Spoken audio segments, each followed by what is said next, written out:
Hello, friends. Welcome to another episode of Sports Talk with B. Watts Entertainment. I'm your host, Bernard Watts. Hey, we want to talk about America's team. That's Coach Prime and the Colorado Buffalo. They are America's team. I'm telling you, I heard them on Robert Griffin III podcast talking about how Vegas put out a report that says $700 million were betted on Colorado this past year. $700 million. That's $300 million from $1 billion were betting on Colorado football program this past year. Whether you like Coach Prime or dislike Coach Prime, whether you thought that the Colorado Buffalo will win that football game or lose that football game, they betted $700 million on them last year. I'm telling you, they are America's team. And last year, they went 4-8. They started off real good with 3 wins. And then they ended up winning 1 game for the rest of the remainder of the season. They ended up with 4-8. Coach Prime looked at his roster. He diagnosed it. And he saw what his team needed. And he attacked it by hitting that transfer portal once again this year. He loaded up on his offensive line and his defensive line. And they should be better team this year than it was last year. He went in that transfer portal and got 5 studs for this offensive line. He went in there and got Tyler Johnson. We already know Tyler Brown is coming back. He went in and got Caleb Benson, Yakira Walker, and many, many more to anchor this offensive line, along with the All-American himself out of high school. You already know who that is, and that's Jordan Seaton.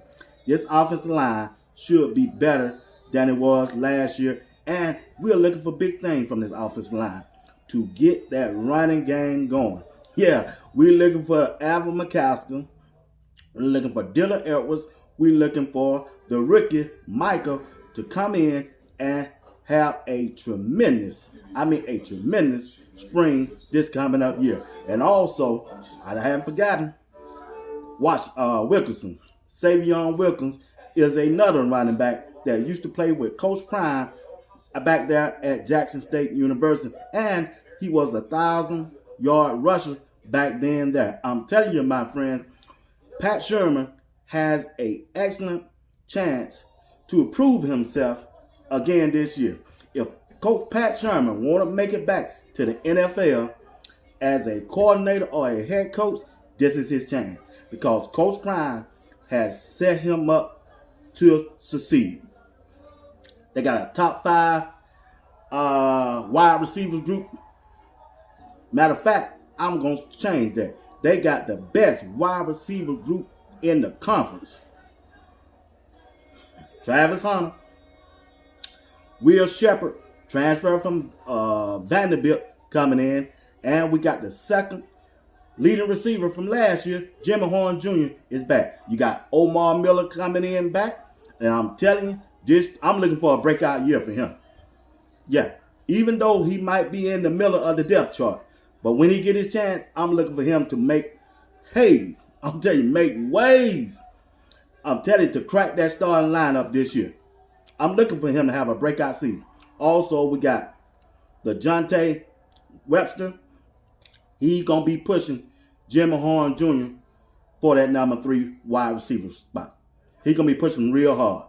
And I see him as a slot receiver. And you already know Shadua like him, because Shadua went on Instagram and put it out there, said, I want him. And 2 days later, Coach Prime went and got him. He got him. So I think that Coach Prime is set at wide receiver. It's the best wide receiver group in the conference, in the Big 12 conference. And if I push you a little bit more further, I think they got the best wide receiver group in college football this year. I really do. And we already know Shadua is the best quarterback in college football this year. I just don't see nobody else out there, a pure passer, and that can sling that rock like he can. He can sling it, man. If you give Shadua the time, he going to pick you apart. And that's why it's important it's crucial, it's imperative that offensive line come together as one.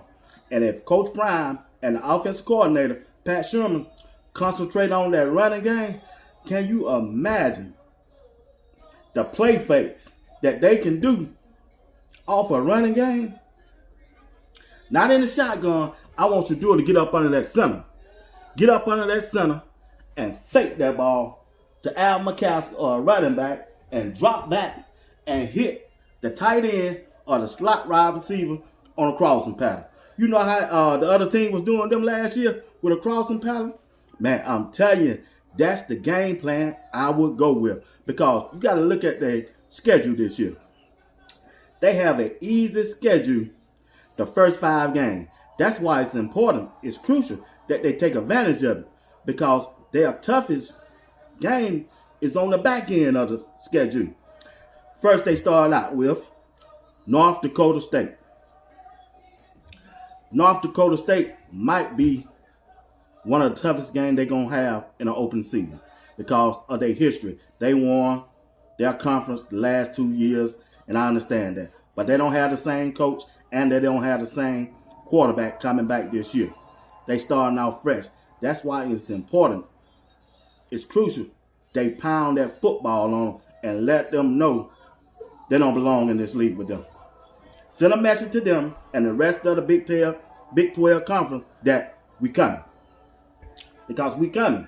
We are America's team. And we coming. We coming because we believe. We want to win. They gonna win. So send that message to the first game, and then their second game is gonna be a test for them. But I still think they can win. It's Nebraska. Nebraska got some big old offensive linemen, and they gonna run the football. The reason why they got to run the football, because they don't have no quarterback. They starting quarterback is a rookie. It's a freshman. So I'm sure the coach, the head coach, is not going to put him in a position so that he can fail. So they got to rely on the running game. That's why it's key for Coach Prime and his defense to be ready and be more physical and come up and stop the run. And if they stop that run against Nebraska, they will win this game. They will win Nebraska game. All right, we should lead that 2-0. The next game is, I think we play, who we play next, that third game? I don't forgot. Even Baylor or UCF. If either one of them, they don't belong in our league. If you look at the talent that Coach Prime and Colorado have on their roster, and you compare them to the rest of the team rosters, it's, hey man, apple to oranges. Apple to oranges. Apple to oranges, baby. We have the most talented team in the Big 12 conference this year than any other team out there. Any other team out there. So that's why it's crucial that Coach Prime and the Colorado Buffalo win their first 5 games. Win their first 5 games, and they will be ranked in the top 20. Because everybody else in the conference, they got to play each other on the first 3 weeks, first 3 to 4 weeks. And that's going to be a loss. Because going into the year, going into the season, those teams going to be ranked already higher and in the top 20 before Coach Prime and the Colorado Buffalo come. Because the NCAA going off of the record that they had last year. That's what they're basing off. They ain't basing off this, because this is a new team that Coach Prime done put together. But they not basing this ranking off of this year. They going off of last year. So that's why it's crucial. That's why it's important. They take advantage of their first 5 games. Be more physical and run the football, and we're going to be all right. Now let's switch it to the defense. Coach Prime got an excellent defense that he has put together. The only question on defense is going to be, can the new defensive coordinator dial it up? Know when to dial it up and know when to pull it back. Will his players respond to him? What kind of defense he going to run? Is he going to run a cover 2? Just don't know what he going to run. We got to wait to see during the spring practice. He's the key to everything of Coach Prime. He's the key for Colorado to win. It's going to be the defense coordinator and his defensive coaches that helping him And we already got word that Warren Sapp will be there next month in March. So that's a plus for him. If they can get together and put together a good defensive plan and be able to be physical and stop the run this year, Colorado gonna be in good shape, y'all. That's why I'm saying that they are a 10-2 football team this year with the roster that they have now. But I tell you what, if Coach Prime go out there and address a Miller linebacker and another defensive Tiger, and maybe a defensive cornerback, Colorado gonna go 11-1. I know you said, but dog, you gotta be crazy, okay? Said, but dog, you're a Colt fan, okay? You can call me whatever you want. I'm telling you what's going on. I know football. I used to be a quarterback. I used to coach, so I know what's going on. I don't look at them teams from the past in the same conference of the Big 12. I don't look at them. They ain't that good. Only reason Colorado was bad last year, they had poor coaching. It was poor coaching. And probably some of the coaches, especially the two coordinators, I don't think they really wanted to be there. They didn't know Coach Prime would really like that, what he brought to the table. Coach Prime brought that spotlight, and he brought that spotlight on them. Why did he bring that spotlight on Colorado like that?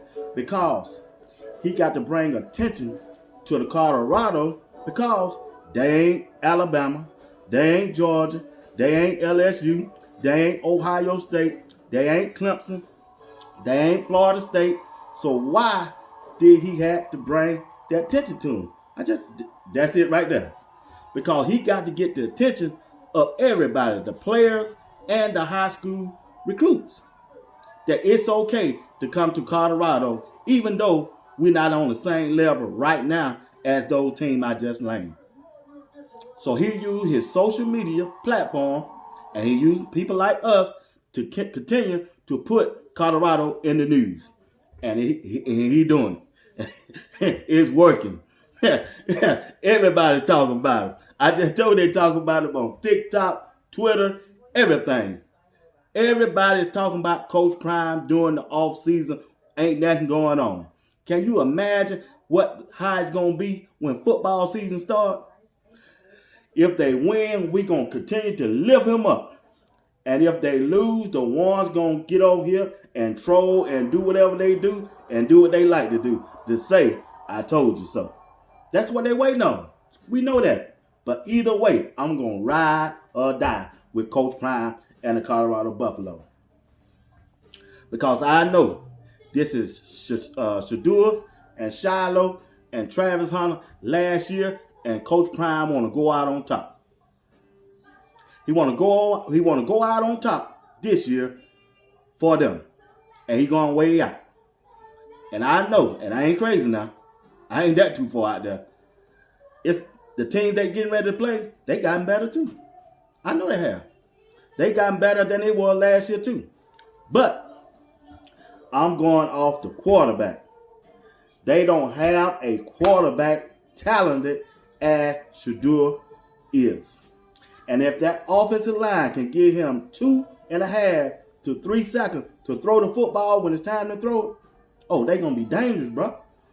And if they can establish a running game this year, man, ain't nobody going to be able to stop Colorado. If they use that same mentality the second year when they was at JSU, if they bring that up here to this time in Colorado, where they ran the ball and had a balanced attack, man, they're going to run through this Big 12 like it ain't nothing. Only team that they're going to push back on Colorado this year is going to be Kansas State. I think that's the 6th game they played this year. Kansas State, and they play them in Colorado, going to do a little pushback because they got a good team. And the second part of their schedule, they play Utah. Everybody's high on Utah. I ain't impressed with Utah. I'm not.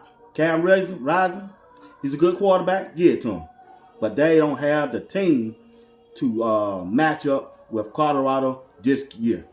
Because Coach Prime hit that transfer portal and he loaded up on the defensive side and offensive line of his football team. On the defensive side, man, we got B.J. Green. On the other side, we got Wiggins. And that ain't all we got.